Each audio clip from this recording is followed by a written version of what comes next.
بسم الله الرحمن الرحيم.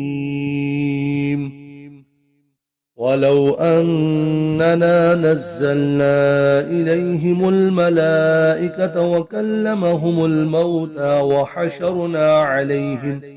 وحشرنا عليهم كل شيء قبلا ما كانوا ليؤمنوا إلا أن يشاء الله ولكن أكثرهم يجهلون. وكذلك جعلنا لكل نبي عدوا شياطين الإنس والجن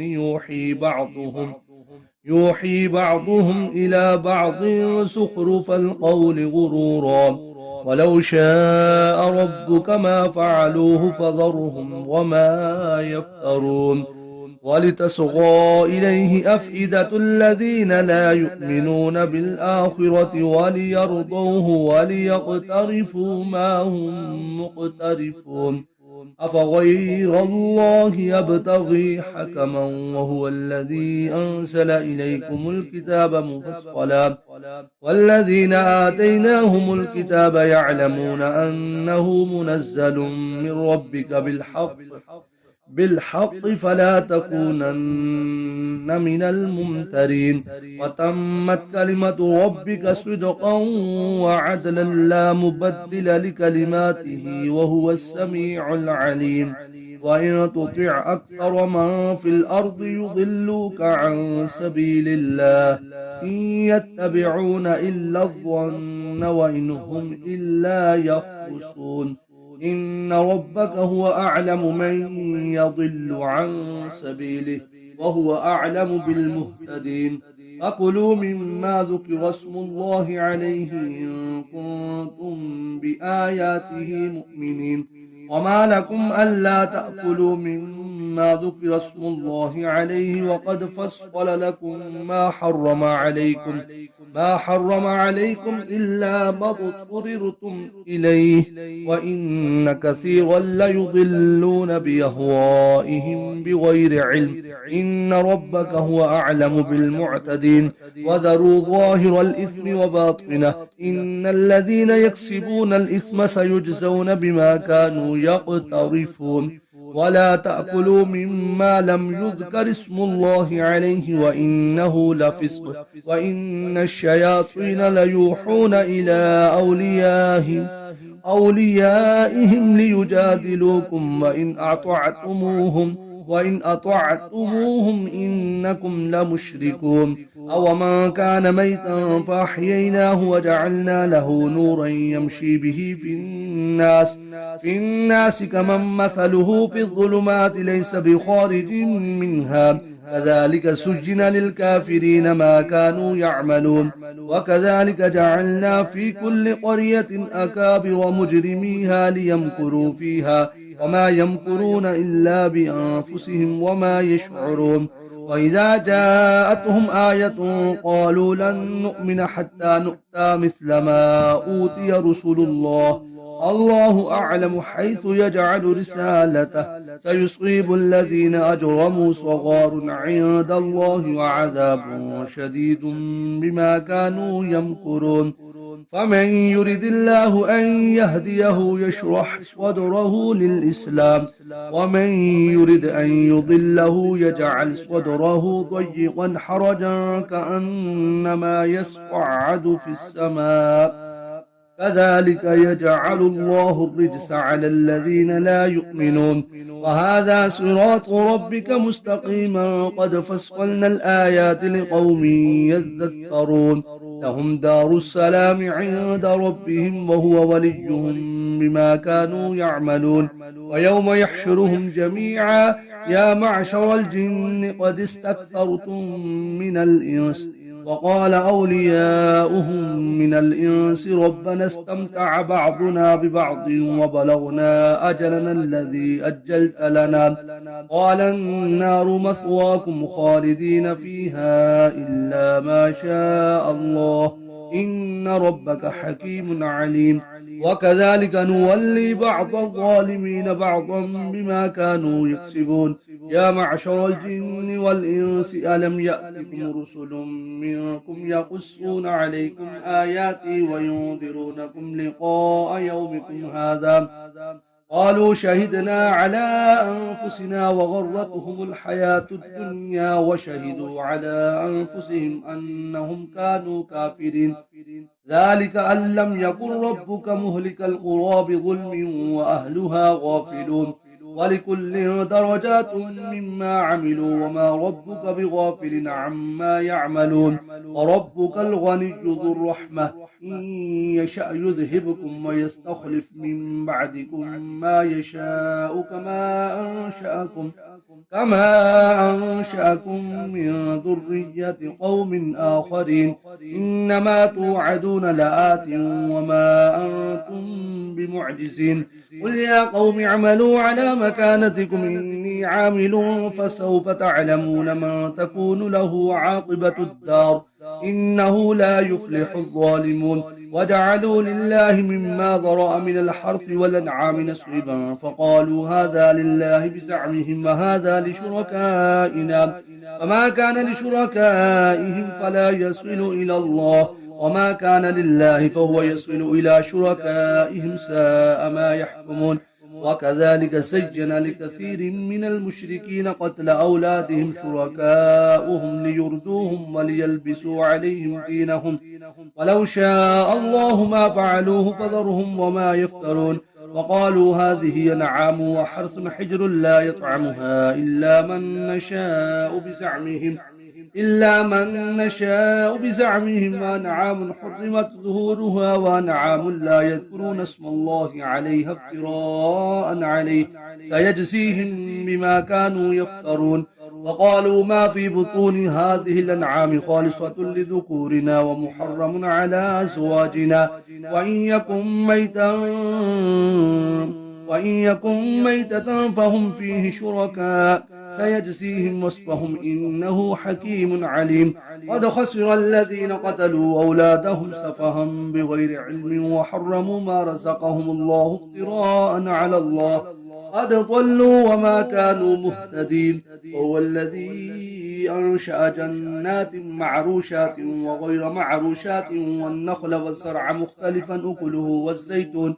والزيتون والرمان متشابها وغير متشابه كلوا من ثمره إذا أثمر وآتوا حقه يوم حصاده ولا تسرفوا إنه لا يحب المسرفين ومن الأنعام حمولة وفرشا كلوا مما رزقكم الله ولا تتبعوا خطوات الشيطان إنه لكم عدو مبين 8 أزواج من الضأن 2 ومن المعز 2 قل الذكرين حرم أم الأنثيين أما اشتملت عليه أرحام الأنثيين نبئوني بعلم إن كنتم صادقين ومن الإبل 2 ومن البقر 2 قل الذكرين حرم أم الأنثيين أما اشتملت عليه أرحام الأنثيين أم كنتم شهداء إذ وصاكم الله بهذا ومن أظلم ممن افترى على الله كذبا ليضل الناس بغير علم إن الله لا يهدي القوم الظالمين قل لا أجد فيما أوحي إلي محرم على طاعم يطعمه إلا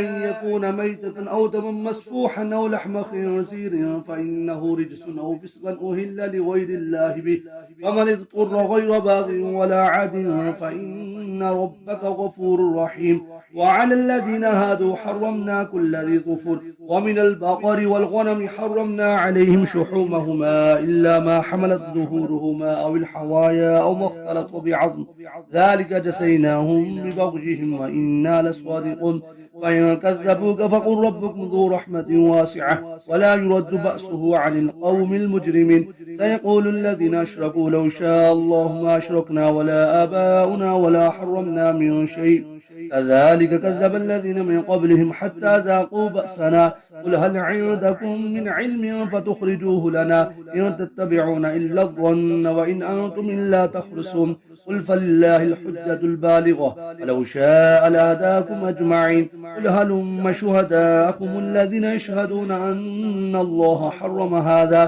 فإن شهدوا فلا تشهد معهم ولا تتبع أهواء الذين كذبوا بآياتنا والذين لا يؤمنون بالآخرة وهم بربهم يعدلون قل تعالوا واتلوا ما حرم ربكم عليكم ألا تشركوا به شيئا وبالوالدين إحسانا ولا تقتلوا أولادكم من إملاق نحن نرزقكم وإياهم ولا تقربوا الفواحش ما ظهر منها وما بطن ولا تقتلوا النفس التي حرم الله إلا بالحق ذلكم وصاكم به لعلكم تعقلون ولا تقربوا مال اليتيم إلا بالتي هي أحسن حتى يبلغ أشده وأوفوا الكيل والميزان بالقسط لا نكلف نفسا إلا وسعها وإذا قلتم فاعدلوا ولو كان ذا قربى وبعهد الله أوفوا ذلكم وصاكم به لعلكم تذكرون وأن هذا صراطي مستقيما فاتبعوه ولا تتبعوا السبل فتفرق بكم عن سبيله ذلكم وصاكم به لعلكم تتقون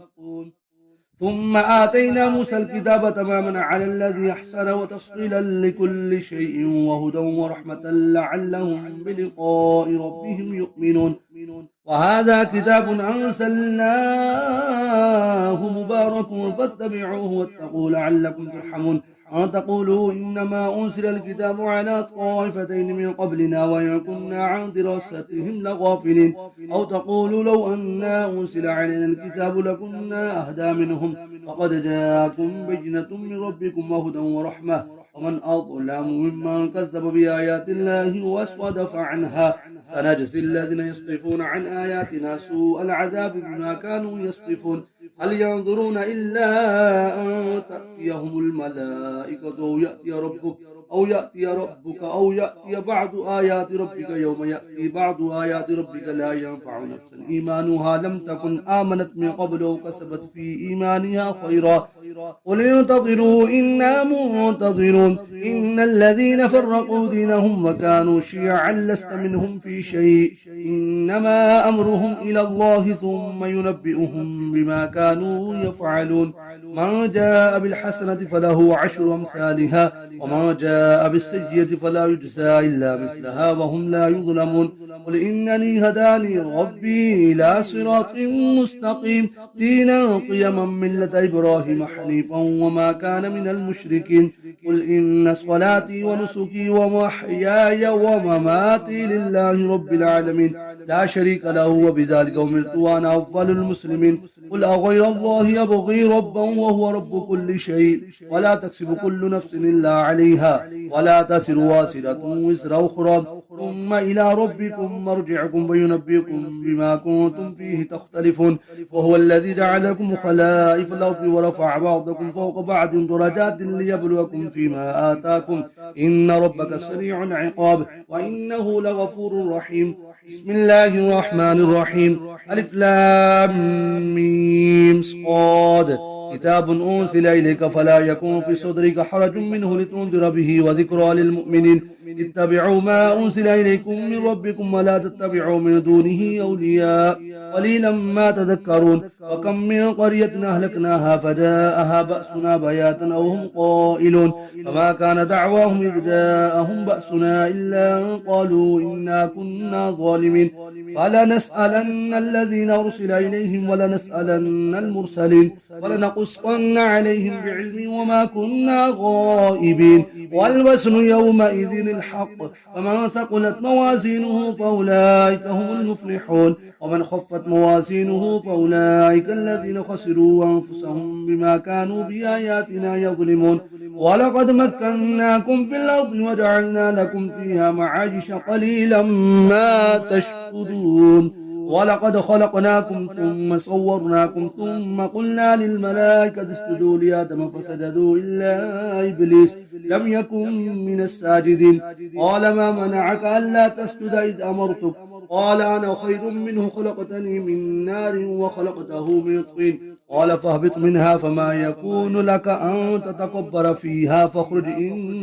إنك من الصاغرين قال أنظرني إلى يوم يبعثون قال إنك من المنظرين قال فبما أغويتني لأقعدن لهم صراطك المستقيم ثم لآتينهم من بين أيديهم ومن خلفهم وعن أيمانهم وعن شمائلهم ولا تجد أكثرهم شاكرين قال اخرج منها مذءوما مدحورا لمن تبعك منهم لأملأن جهنم منكم أجمعين ويا آدم اسكن أنت وزوجك الجنة فكلا من حيث شئتما ولا تقربا هذه الشجرة فتكونا من الظالمين فوسوس لهما الشيطان ليبدي لهما ما بري عنهما من سواتهما وقال ما نهاكما ربكما عن هذه الشجرة إلا أن تكونا ملكين أو تكونا من الخالدين وقاسمهما إني لكما لمن الناصحين فدلاهما بغرور فلما ذاقا الشجرة بدت لهما سوآتهما وطفقا يخصفان عليهما من ورق الجنة وناداهما ربهما ألم أنهكما عن تلكما الشجرة وأقل لكما إن الشيطان لكما عدو مبين قالا ربنا ظلمنا أنفسنا وإن لم تغفر لنا وترحمنا لنكونن من الخاسرين قال اهبطوا بعضكم لبعض عدو ولكم في الأرض مستقر ومتاع إلى حين قال فيها تحيون وفيها تموتون ومنها تخرجون يا بني آدم قد أنزلنا عليكم لباسا يواري سواتكم وريشا ولباس التقوى ذلك خير ذلك من آيات الله لعلهم يذكرون يا بني آدم لا يفتننكم الشيطان كما أخرج أبويكم من الجنة ينزع عنهما لباسهما ليريهما سواتهما إنه يراكم هو وقبيله من حيث لا ترونهم إنا جعلنا الشياطين أولياء للذين لا يؤمنون وإذا فعلوا فاحشة قالوا وجدنا عليها آباءنا والله أمرنا بها قل إن الله لا يأمر بالفحشاء أتقولون على الله ما لا تعلمون قل أمر ربي بالقسط وأقيموا وجوهكم عند كل مسجد ودعوه مخلصين له الدين كما بدأكم تعودون فريقا هدى وفريقا حق عليهم الضلالة إنهم اتخذوا الشياطين أولياء من دون الله ويحسبون أنهم مهتدون يا بني آدم خذوا زينتكم عند كل مسجد وكلوا واشربوا ولا تسرفوا إنه لا يحب المسرفين قل من حرم زينة الله التي يخرج لعباده والطيبات من الرزق قل هي للذين آمنوا في الحياة الدنيا خالصة يوم القيامة كذلك نفصل الآيات لقوم يعلمون قل إنما حرم ربي الفواحش ما ظهر منها وما بطن والإثم والبغي بغير الحق وأن تشركوا بالله ما لم ينزل به سلطانا وأن تقولوا على الله ما لا تعلمون ولكل أمة أجل فإذا جاء أجلهم لا يستأخرون ساعة ولا يستقدمون يا بني آدم إما يأتينكم رسل منكم يقصون عليكم آياتي فمن اتقى وصلح فلا خوف عليهم ولا هم يحزنون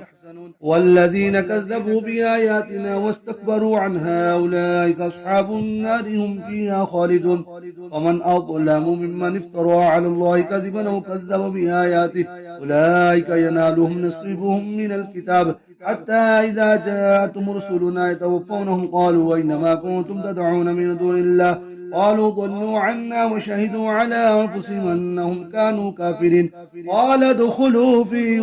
قد خلت من قبلكم من الجن والإنس في النار كلما دخلت أمة لعنت أختها حتى إذا اداركوا فيها جميعا قالت أخراهم لأولاهم ربنا هؤلاء يضلون فاتهم عذابا ضعفا من النار قال لكل ضعف ولكن لا تعلمون وقالت أولاهم لأخراهم فما كان لكم علينا من فضل فذوقوا العذاب بما كنتم تكسبون إن الذين كذبوا بآياتنا واستكبروا عنها لا تفتح لهم أبواب السماء ولا يدخلون الجنة حتى يلج الجمل في سم الخياط وكذلك نجزي المجرمين لهم من جهنم مهاد ومن فوقهم غواش وكذلك نجزي الظالمين والذين آمنوا وعملوا الصالحات لا نكلف نفسا إلا وسعها أولئك أصحاب الجنة هم فيها خالدون ونزعنا ما في صدورهم من غل تجري من تحتهم الأنهار وقالوا الحمد لله الذي هدانا لهذا وما كنا لنهتدي لولا أن هدانا الله لقد جاءت رسل ربنا بالحق ونودوا أن تلكم الجنة ورثتموها بما كنتم تعملون ونادى أصحاب الجنة أصحاب النار أن قد وجدنا ما وعدنا ربنا حقا فهل وجدتم ما وعد ربكم حقا قالوا نعم فأذن مؤذن بينهم اللعنة الله على الظالمين الذين يصدون عن سبيل الله ويبغونها عوجا وهم بالآخرة كافرون وبينهما حجاب وعلى الأعراف رجال يعرفون كلا بسيماهم ونادوا أصحاب الجنة أن سلام عليكم لم يدخلوها وهم يطمعون وإذا صرفت أبصارهم تلقاء أصحاب النار قالوا ربنا لا تجعلنا مع القوم الظالمين ونادى أصحاب الأعراف رجالا يعرفونهم بسيماهم قالوا ما أغنى عنكم جمعكم وما كنتم تستكبرون أهؤلاء الذين أقسمتم لا ينالهم الله برحمة ادخلوا الجنة لا خوف عليكم ولا أنتم تحزنون ونادى أصحاب النار أصحاب الجنة أن أفيضوا علينا من الماء ومما رزقكم الله قالوا إن الله حرمهما على الكافرين الذين اتخذوا دينهم لهوا ولعبا وغرتهم الحياة الدنيا فاليوم ننساهم كما نسوا لقاء يومهم هذا وما كانوا بآياتنا يجحدون ولقد جئناهم بكتاب فصلناه على علم هدى ورحمة لقوم يؤمنون هل ينظرون إلا تأويله يوم يأتي تأويله يقول الذين نسوه من قبل قد جاءت رسل ربنا بالحق فهل لنا من الشفعاء فيشفعوا لنا ونرد فنعمل غير الذي كنا نعمل قد خسروا أنفسهم وضل عنهم ما كانوا يفترون إن ربكم الله الذي خلق السماوات والأرض في 6 أيام ثم استوى على العرش يغشي الليل النهار يطلبه حثيثا والشمس والقمر والنجوم مسخرات بأمره ألا له الخلق والأمر تبارك الله رب العالمين ادعوا ربكم تضرعا وخفية إنه لا يحب المعتدين ولا تفسدوا في الأرض بعد إصلاحها ودعوه خوفا وطمعا إن رحمة الله قريب من المحسنين وهو الذي يرسل الرياح بشرا بين يدي رحمته حتى إذا قلت سحابا ثقالا سقناه لبلد ميت فأنزلنا به الماء فأخرجنا به من كل الثمرات كذلك نخرج الموتى لعلكم تذكرون والبلد الطيب يخرج نباته بإذن ربه والذي خبث لا يخرج إلا نكدا كذلك نصرف الآيات لقوم يشكرون لقد أرسلنا نوحا إلى قومه فقال يا قوم اعبدوا الله ما لكم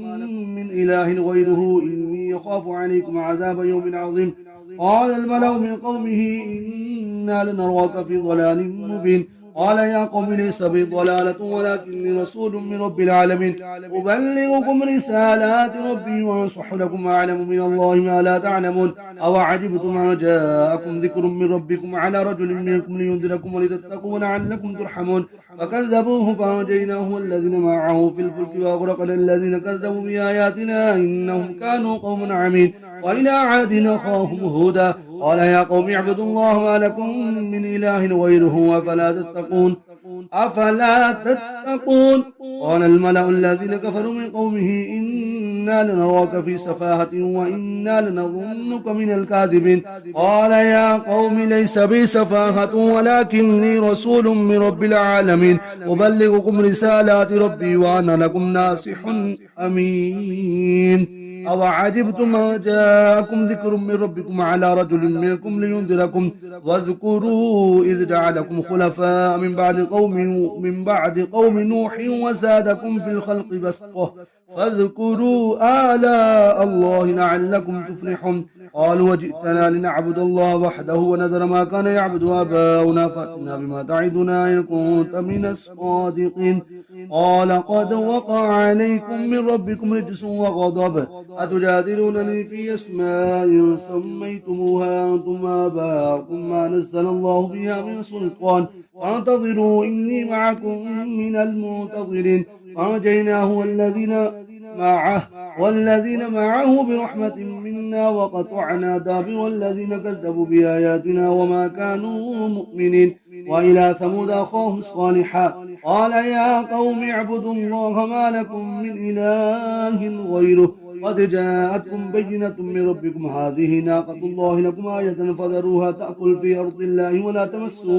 ولا تمسوها بسوء فيأخذكم عذاب أليم. واذكروا إذ جعلكم خلفاء من بعد عاد وبوأكم في الأرض تتخذون من سهولها قصورا وتنحتون الجبال بيوتا فاذكروا آلاء الله ولا تعثوا في الأرض مفسدين. قال الملأ الذين استكبروا من قومه للذين استضعفوا لمن آمن منهم وتعلمون أن صالحا مرسل من ربه قالوا إنا بما أرسل به مؤمنون. قال الذين استكبروا إنا بالذي آمنتم به كافرون. فعقروا الناقة وعتوا عن أمر ربهم وقالوا يا صالح ائتنا بما تعدنا إن كنت من المرسلين. فأخذتهم الرجفة فأصبحوا في دارهم جاثمين. فتولى عنهم وقال يا قوم لقد أبلغتكم رسالة